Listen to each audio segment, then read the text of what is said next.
ಇವತ್ತಿನ ದಿನ ಏನು ನಮ್ಮ ಮಾಧ್ಯಮದವರು ಏನ್ ಬೀದಿ ವ್ಯಾಪಾರಸ್ಥರ ಬಗ್ಗೆ ಏನು ವರದಿ ಮಾಡ್ಲಿಕ್ಕೆ ಬಂದಿದ್ದಾರೆ. ನಾನು ನಮ್ಮ ಮಾಧ್ಯಮದವ್ರಿಗೆ ಹೇಳ್ತಾ ಇದ್ದೀನಿ, ಸುಮಾರು 40-50 ವರ್ಷದಿಂದ ಬ್ರಾಡ್ವೇ, ದುರ್ಗದ ಸರ್ಕಲ್, ಶಾ ಬಜಾರ್ ಎಲ್ಲ ವ್ಯಾಪಾರಸ್ಥರು ವ್ಯಾಪಾರ ಮಾಡ್ಕೊಂಡ್ ಬಂದಿವಿ. ಮಹಾನಗರ ಪಾಲಿಕೆಯಿಂದ ನಮ್ಗ ಗುರುತಿಂದ ಚೀಟಿಯನ್ನು ಕೊಟ್ಟಿದ್ದಾರೆ. ಹಾಗೂ ಅದರ ಜೊತೆ 10,000, 20,000, 50,000 ರೂಪಾಯಿ ಲೋನ್ ಮಠ ನಮ್ಗೆ ಕೊಟ್ಟಿದ್ದಾರೆ ವ್ಯಾಪಾರ ಮಾಡ್ಲಿಕ್ಕೆ. ಈಗ ಏಕಾಏಕಿ ಬಂದು ಬೀದಿ ವ್ಯಾಪಾರಸ್ಥರಿಗೆ ಎತ್ತಂಗಡಿ ಮಾಡುದು ಇದು ತಪ್ಪು. ಯಾಕಂದ್ರೆ ಕಾನೂನು 2014 ಕಾನೂನು ಏನ್ ನಮ್ ಹೇಳ್ತಾ ಇದೆ ಅಂದ್ರೆ, ಯಾವ್ದು ಬೀದಿ ವ್ಯಾಪಾರಸ್ಥರಿಗೆ ಎತ್ತಂಗಡಿ ಮಾಡಬಾರ್ದು, ಇದು ನಮ್ ಕಾಯ್ದೆ ಇರ್ತೈತಿ, ಆಕ್ಟ್ ಇರ್ತೈತಿ ನಮ್ದು.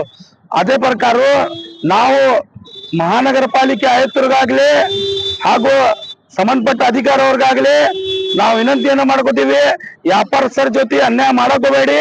ವ್ಯಾಪಾರಸ್ಥರು 40-50 ವರ್ಷದಿಂದ ವ್ಯಾಪಾರ ಏನ್ ಮಾಡ್ಕೊಂಡ್ ಬಂದಿವಿ, ಆ ವ್ಯಾಪಾರಸ್ಥರಿಗೆ ನ್ಯಾಯ ಕೊಡ್ಬೇಕು.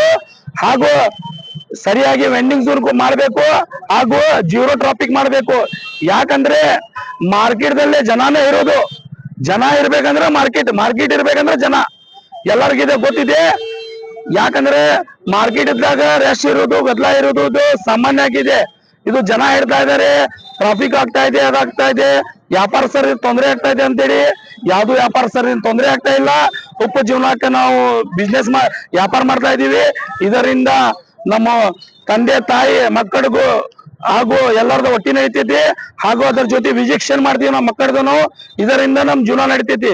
ಅದಕ್ಕೆ ನಮ್ಮ ಮಾಧ್ಯಮದವ್ರಿಗೆ ಎಲ್ಲರಿಗನ ಕೇಳೋದು ಇದೆ ಅಷ್ಟೇ, ಎಲ್ಲಾರು ನಮ್ಗೆ ದಯವಿಟ್ಟು ನ್ಯಾಯ ಕೊಡಿಸ್ಬೇಕಂತೇಳಿ ನಾನು ನಿಮ್ಮ ಹತ್ರ ವಿನಂತಿಯನ್ನ ಮಾಡ್ಕೋತೀವಿ. ನಾವು ಸುಮಾರು ನೋಡಿ 2019 ನಮ್ ಬೀದಿ ವ್ಯಾಪಾರಸ್ಥರದು ಒಂದು ಚುನಾವಣೆ ಆಗಿದೆ. ಆ ಚುನಾವಣೆಯಲ್ಲಿ 10 ಜನ ನಾವು ಸದಸ್ಯ ಇದೀವಿ, ಎಲೆಕ್ಟೆಡ್ ಮೆಂಬರ್ ಇದ್ದೀವಿ. 10 ಜನ ಎಲೆಕ್ಟೆಡ್ ಮೆಂಬರ್ ಇದ್ದೀವಿ. ನಮ್ಮ ಅಧ್ಯಕ್ಷ ಮಹಾನಗರ ಪಾಲಿಕೆ ಆಯುಕ್ತರು ಅವ್ರ ಜೊತೆ ಸುಮಾರು 2019 ನಾವು ಕೇಳ್ತಾ ಇದೀವಿ. ದುರ್ಗದ ಬೆಲ್ ಬ್ರಾಡ್ವೇ ಹಾಗೂ ಶಾ ಬಜಾರ್, ದುರ್ಗದ ಬೆಲ್ ಸರ್ಕಲ್ ಎಲ್ಲ ನೀವು ವ್ಯಾಪಾರಸ್ಥರ ವೆಂಡಿಂಗ್ ಝೋನ್ ಮಾಡ ಅಂತೇಳಿ ನಮ್ದು ಒಂದು ಬೇಡಿಕೆ ಇದೆ. ಆ ಬೇಡಿಕೆ ಬಗ್ಗೆ ನಾವು ಇನ್ನೂ ಮಠ ಮಹಾನಗರ ಪಾಲಿಕೆ ಆಯುಕ್ತರಿಗೂ ಇನ್ನೂ ಮಠ ಮತ್ತು ರಿಕ್ವೆಸ್ಟ್ ಮಾಡ್ತಾ ಇದ್ದೀನಿ. ಇದು ವ್ಯಾಪಾರ ವಲಯ ಅಂತೇಳಿ ಘೋಷಣೆ ಮಾಡ್ಬೇಕಂತೇಳಿ ನಿಮ್ಮ ಹತ್ರ ನಾವು ವಿನಂತಿ ಮಾಡ್ಕೋತೀವಿ. ಸರ್ ವೆಂಡಿಂಗ್ ಝೋನ್ ನೋಡಿ, ಟೌನ್ ಪೊಲೀಸ್ ಸ್ಟೇಷನ್ ಮುಂದೆ ಕಾರ್ನರ್ ಇಂದ ಹಿಡಿದು ಶಾ ಬಜಾರ್ CBT ಕಾರ್ನರ್ ಮಠ ನಮ್ಗೆ ವೆಂಡಿಂಗ್ ಝೋನ್ ಬೇಕು ಸರ್. ಸುಮಾರು 600 ವ್ಯಾಪಾರಸ್ಥರ ಇದೀವಿ, ನಾವು ಎಲ್ಲಾ ಲೈಸೆನ್ಸ್ ಹೋಲ್ಡರ್ ಇದೀವಿ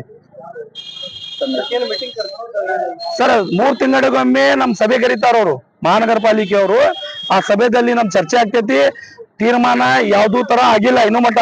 ಬರೀ ವೆಂಡಿಂಗ್ ಝೋನ್ ಮಾಡ್ಕೊಡ್ತೀವಿ ಅಂತ ಹೇಳ್ತಾರೆ, ಅದಕ್ಕೆ ಬಿಡ್ತಾರೆ. 1 ತಿಂಗಳು ಹೋಗ್ತೈತಿ, ಮತ್ತೊಬ್ಬರ ಮಹಾನಗರ ಪಾಲಿಕೆ ಝೋನಲ್ ಆಫೀಸರ್ ಬರ್ತಾರೆ, ಎತ್ತಂಗಡಿ ಮಾಡ್ತಾರೆ. ಇದನ್ನ ಆಗೋದು ಸರ್, ಬೇರೆ ಏನಾಗಿಲ್ಲ ಸರ್ ನಮ್ ಜೊತೆ. ಈಗ ನೋಡಿ ಸರ್, ಮೀಟಿಂಗ್ ಆಗಿಲ್ಲ ಅಂದ್ರೆ 6 ತಿಂಗಳ ಸರ್. ಏನಿಲ್ಲ ಸರ್, ನಾವು ಪರಿಹಾರ ಏನಂದ್ರೆ ನಮ್ಗೂ ಮತ್ತು ಬೀದಿ ವ್ಯಾಪಾರಸ್ಥರಿಗೆ ಯಾರು ಎತ್ತಂಗಡಿ ಮಾಡಿದ್ರು ಉಗ್ರರಾಗಿ ಹೋರಾಟ ಮಾಡ್ತೀವಿ ಅಂತೇಳಿ ಎಚ್ಚರ ಗಂಟೆ ಕೊಡ್ತೀವಿ ನಾನು. ಇದು ವ್ಯಾಪಾರಸ್ಥರು 600 ಜನ ವ್ಯಾಪಾರಸ್ಥರು ಕೂಡಿ ಇದ ಮಹಾನಗರ ಪಾಲಿಕೆದ ಅಂಗಡಿ ಹಚ್ತೀವಿ ನಾವು. ಅಲ್ಲೇ ಹಚ್ತೀವಿ ಅಂಗಡಿ. ಇಲ್ಲಿ ಯಾರು ನಮ್ಗೆ ಅಂಗಡಿ ಹಚ್ಚಿದ್ರು ಮಹಾನಗರ ಪಾಲಿಕೆದಾಗ ಅಂಗಡಿ ಹಚ್ತೀವಿ ಅಂತೇಳಿ ನಿಮ್ ಜೊತೆ ನಾವು ವಿನಂತಿ ಮಾಡ್ಕೋತೀವಿ ಸರ್. 4 ದಿವಸ ಮುಂಚೆ ಏನು ನಮ್ದು ಝೋನಲ್ ಅಧಿಕಾರಿ ಏನ್ ಬಂದಿದ್ರು, ಅವರು ಯಾವ್ದು ಟೌನ್ ಎಂಡಿಂಗ್ ಕಮಿಟಿ ಮೆಂಬರ್ಗೆ ಯಾರಿಗೂ ತಿಳಿಸಿಲ್ಲ. ಏಕಾಏಕಿ ಬಂದಿದ್ದವ್ರು. ಅವ್ರು ಏಕಾಏಕಿ ಬಂದಿದ್ದು ಅದು ಏನ್ ಶೆಡ್ ಮೇಲ್ಗಡೆ ಶೆಡ್ ಹಾಕ್ತಾರ, ಅದು ಅಂಗಡಿ ಮುಂದ್ ಬಂದೆ, ದೊಡ್ಡ ದೊಡ್ಡ ಅಂಗಡಿ ಮುಂದ್ ಬಂದೈತೆ ಅಂತೇಳಿ ಅವ್ರು ಬಂದಿದ್ ಅಂತೇಳಿ ನಾವು ಸುಮ್ ಕುಂತಿದ್ವಿ. ಅವ್ರು ಯಾವಾಗ ಅವ್ರ ವ್ಯಾಪಾರಸ್ಥರಿಗೆ ಕೈ ಹಚ್ಚಕ್ ಚಾಲು ಮಾಡಿದ್ರು, ಅದಕ್ಕೆ ನಾವು ನೇರಾಗಿ ವಿರುದ್ಧ ಮಾಡಿದ್ವಿ ಸರ್. ಯಾವ್ದು ತರ ನೋಟಿಸ್ ಕೊಟ್ಟಿಲ್ಲ ಸರ್. ಫಸ್ಟ್ ನೋಡ್ರಿ, ಬೀದಿ ವ್ಯಾಪಾರಸ್ಥರಿಗೆ ಎತ್ತಂಗಡಿ ಮಾಡ್ಬೇಕಂದ್ರೆ ಫಸ್ಟ್ ಆಗಿ ಟೌನ್ ವೆಂಡಿಂಗ್ ಕಮಿಟಿ ಜೊತೆ ಚರ್ಚೆ ಮಾಡ್ಬೇಕಂತೇಳಿ ಕಾಯ್ದೆ ಇರ್ತೈತಿ, ಗೈಡ್ಲೈನ್ಸ್ ಇರ್ತೈತಿ. 2014 ಆಕ್ಟ್ ಇರ್ತೈತಿ.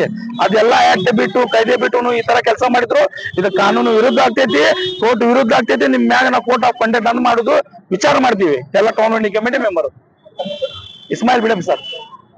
ಟ್ರಾಫಿಕ್ ಬಗ್ಗೆ ಸರ್ ನೋಡಿ, ಟ್ರಾಫಿಕ್ ನೋಡಿ, ಜನಸಂಖ್ಯಾ ಬೆಳೀತಾ ಇದೆ, ವ್ಯಾಪಾರಸ್ಥರನ್ನು ಬೆಳೆದಾರೆ, ಹಾಗೂ ಅಂಗಡಿನೇ ಹೆಚ್ಚಿಗೆ ಆಗಿದೆ. ನಾವು ಅದ್ರ ಬಗ್ಗೆ ನಾವು ಅಕ್ಸೆಪ್ಟ್ ಮಾಡ್ತೀವಿ. ಈಗ ನೋಡಿ, ಮೊದ್ಲ ಒಂದ್ ಮನ್ಯಾಗ 1 2 ವೀಲರ್ ಇತ್ತು, ಈಗ ಒಂದ್ ಮನ್ಯಾಗ ಮೂರು 2 ವೀಲರ್ ಇದೆ, 3 ಕಾರ್ ಇದೆ, 3 ಆಟೋ ಇದೆ.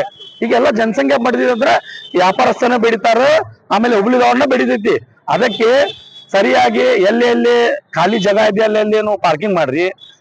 ನಾವ್ ಏನು ಮೊದ್ಲಿಂದ ಮಾರ್ಕೆಟ್ದಾಗ ವ್ಯಾಪಾರ ಮಾಡ್ಕೊಂಡ್ ಬಂದೀವಿ, ಅಲ್ಲಿ ವ್ಯಾಪಾರ ಮಾಡಕ್ ಅವಕಾಶ ಮಾಡ್ಕೊಡಿ ಅಂತ ಹೇಳಿ ನಿಮ್ಮ ಹತ್ರ ನಾವು ವಿನಂತಿ ಮಾಡ್ಕೊತೀವಿ.